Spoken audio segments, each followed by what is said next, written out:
प्रभु श्री राम का मंदिर बनना एक ऐतिहासिक घटना थी।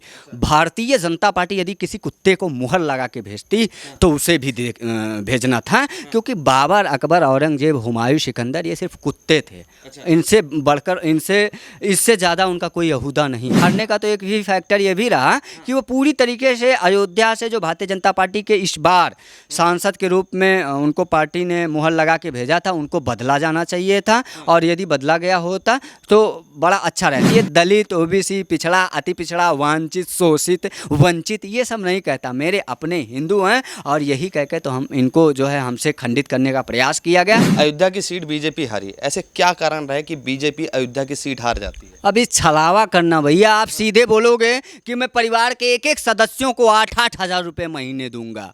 अब आप 8-8 हज़ार रुपये महीने फ्री में दोगे तो कोई भी सोचेगा कि चलो एक बार वोट देते हैं, जीत जाए, सांसद जीत जाने से क्या होता है। उसके बाद आप कहोगे कि संविधान बदल दिया जाएगा, संविधान खतरे में है, लोकतंत्र खतरे में है, लोकतंत्र बचाओ अभियान छेड़ देंगे और अनेक प्रकार का जिहाद छेड़ देंगे, तो निश्चित ही एक बार तो जीत ही जाते हैं। पर ये छलावा स्पष्ट हो गया है। अयोध्या का हारना निश्चित ही बहुत दुर्भाग्यजनक रहा, चूँकि अयोध्या एक संवेदनशील मुद्दा, प्रभु श्री राम लला की जन्मभूमि थी। 500 वर्षों तक लोगों ने संघर्ष किया था और न सिर्फ अयोध्या बल्कि संपूर्ण भारत के लोगों ने आकर 90 के दशक में वहाँ कार्य सेवा की थी। 6 दिसंबर 1992 को बाबर के द्वारा जो टोपी पहना दिया गया था राम जन्मभूमि को, बाबर और उसके जो बाबर के लोग थे उनके द्वारा जो टोपी पहनाई गई थी उसको ध्वस्त करके जो कालिक को विध्वंस किया था, वो सिर्फ अयोध्या के लोगों ने नहीं बल्कि पूरे भारत और पूरे विश्व भर के हिंदुओं ने किया था। इसलिए और उसके बाद राम मंदिर का बनना एक ऐतिहासिक घटना। उसके बाद फिर जब चुनाव हुआ, उद्घाटन के बाद भाजपा का हार जाना, यह उसी प्रकार से कालिक को बरकरार कर देता है जैसे कोई बाबर फिर से आया हो और वो टोपी पहना दिया हो राम मंदिर को। लेकिन निश्चित ही मैं मानता हूँ कि जो उपचुनाव लोकसभा का होने वाला, विधानसभा का होने वाला है, उस पर भाजपा की जीत होगी और अयोध्या की जनमानस बहुत अच्छा उत्तर देगी और जो लोकसभा अवधेश पासी साहब जीते हैं उस हार का बदला अयोध्या अब लेगी। क्या वहाँ की जनता ने बीजेपी के साथ या वहाँ के सांसद के साथ धोखा किया था? नहीं, वहाँ के सांसद और बीजेपी के साथ नहीं, प्रभु श्री राम का मंदिर बनना एक ऐतिहासिक घटना थी।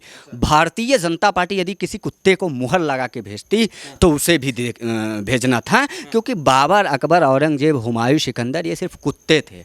इनसे बढ़कर, इससे ज़्यादा उनका कोई यहूदा नहीं था। और भारतीय जनता पार्टी, और उन्होंने भगवान राम का मंदिर गिरा दिया। और राम का मंदिर अगर आज किसी ने बनवाने का काम किया तो वो भारतीय जनता पार्टी ने बनवाने का काम किया, हमारे प्रधानमंत्री श्री नरेंद्र मोदी ने बनवाने का काम किया, योगी आदित्यनाथ ने, विश्व हिंदू परिषद, बजरंग दल, राष्ट्रीय स्वयंसेवक और संपूर्ण हिंदू समाज का समर्पण था। पूरे भारत से जुड़ा हुआ, पूरा भारत जो है अयोध्या से जुड़ा हुआ था, राम मंदिर से जुड़ा हुआ था। इसलिए भारतीय जनता पार्टी यदि किसी कुत्ते को मुहर लगा के भेजती ना तो उसे भी भारी बहुमत से जिताना चाहिए था। अब चूँकि हम लोग सब लोग अयोध्या के ही हैं और हम सभी लोगों से गलतियाँ हुई, भूल हुई, जिसके लिए मैंने बार बार कहा कि अब उसको भूल कर आगे बढ़ना चाहिए। लोकतंत्र की ये सुंदरता है और लोकतंत्र से चुने गए हैं अवधेश पासी साहब। लेकिन अवधेश पासी साहब को मैं दोबारा बोलना चाहता हूँ, सबसे बूढ़े और जर्जर सांसद पहली बार चुने गए अवधेश पासी हैं। इसलिए उनके पास निर्णय लेने की क्षमता नहीं रही गई है। सदन में जो है जनहित के मुद्दों को उठाने की साहस नहीं है, किसी बहन बेटी को इंसाफ दिलाने की साहस नहीं है। और जब से वो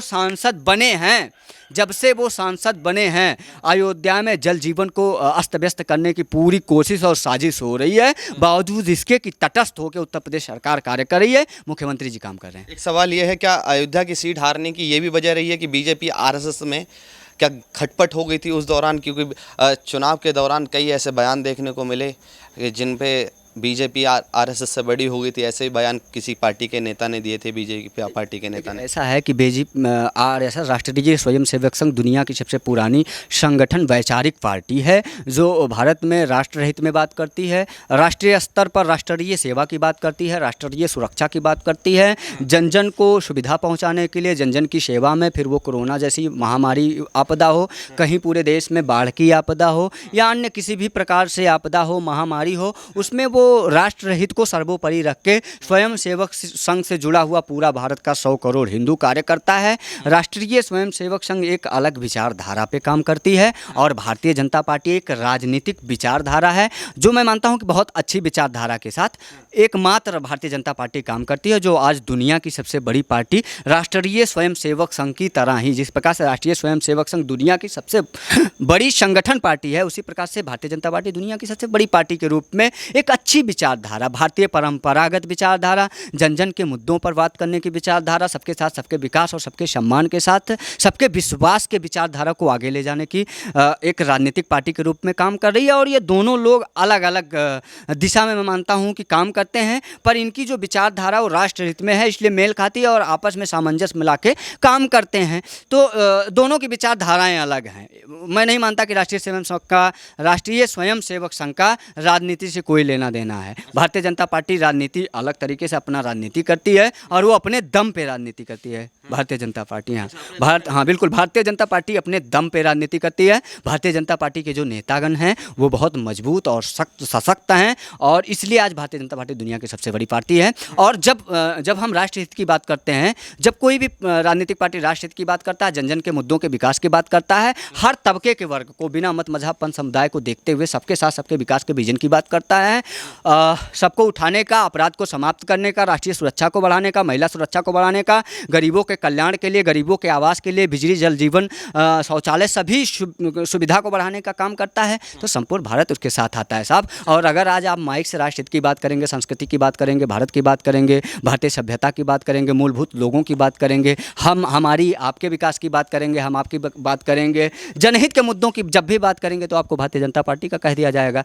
तो अगर राष्ट्रीय स्वयं सेवक संघ को भारतीय जनता पार्टी का कहा जा रहा है, भारतीय जनता पार्टी को राष्ट्रीय स्वयं सेवक संघ का कहा जा रहा है, तो मैं मानता हूं कि ये बहुत अच्छी बात है। ये दोनों लोग आपस में परस्पर एक दूसरे के पूरक हैं और बहुत अच्छी बात है इनको एक दूसरे का पूरक कहा जाए। और न सिर्फ भारतीय जनता पार्टी राष्ट्रीय स्वयं सेवक बल्कि बजरंग दल, विश्व हिंदू परिषद, दुर्गा वाहिनी, अन्य जितने भी राष्ट्रीय स्तर पर संगठन हैं, प्रदेश स्तर पर संगठन है, जो राष्ट्र हित की बात करते हैं उनको भी भारतीय जनता पार्टी का ही कहा जाएगा। अभी आप और आगे जाइएगा तो लोग यही कहेंगे। अच्छा, चुनाव प्रचार के दौरान कई ऐसे बयान आए थे कि संविधान चेंज कर दिया जाएगा, वो चाहे अरुण गोविल हो जो रामायण में आपको पता है राम का किरदार कर चुके हैं, आपके यहाँ के जो सांसद थे, पूर्व सांसद जो रह चुके हैं फैजाबाद के, उनके भी ऐसे बयान थे कि दलितों का आरक्षण खत्म कर दिया जाएगा।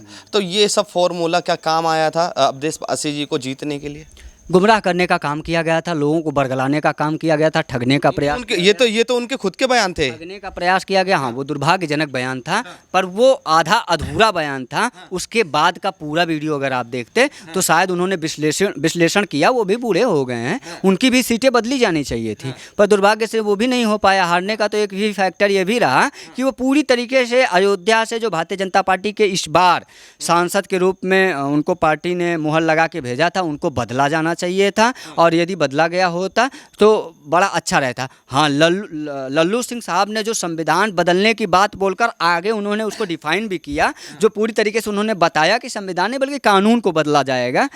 ये आईटी सेल चूँकि विपक्ष का बढ़िया काम किया और उन्होंने एक जुमलेबाजी को फैला ले जाने में पूरी तरीके से सफल रहे और उसी सफलता की वजह से इनको 99 सीटें आई। और समाजवादी पार्टी से हमको कोई ईर्ष्या नहीं है, वो हमारे अपने हैं। अयोध्या से 4 बार माननीय मुख्यमंत्री चुने गए हैं, 3 बार मुलायम सिंह जी और अखिलेश यादव साहब भी। लेकिन जब आप पीडीए की बात करके, संविधान की बात करके, लोकतंत्र की बात करके, गरीब की बात करके, दलित की बात करके आप एक छोटा सा प्रेस कॉन्फ्रेंस रख के उस निषाद बच्ची जो, वो भी मैं दलित वलित नहीं कहता किसी को, मेरे अपने हैं, हिंदू हैं, मैं ये दलित, ओबीसी, पिछड़ा, अति पिछड़ा, वांछित, शोषित, वंचित ये सब नहीं कहता, मेरे अपने हिंदू हैं। और यही कह के तो हम इनको जो है हमसे खंडित करने का प्रयास किया गया। उस बच्ची को लेके आप 2 माइक पे नहीं बोल पाए, एक ही माइक पे बोल देते तो आप हमारे पूर्व मुख्यमंत्री थे, आप हिंदुओं का मान रख लेते, उस बहन बेटी बच्ची का सम्मान रख लेते और संपूर्ण अयोध्या से जीते आपके माननीय सांसद अवधेश पासी साहब को, जिनको लेके आप संविधान लेके प्रवेश किए थे लोकतंत्र के मंदिर में,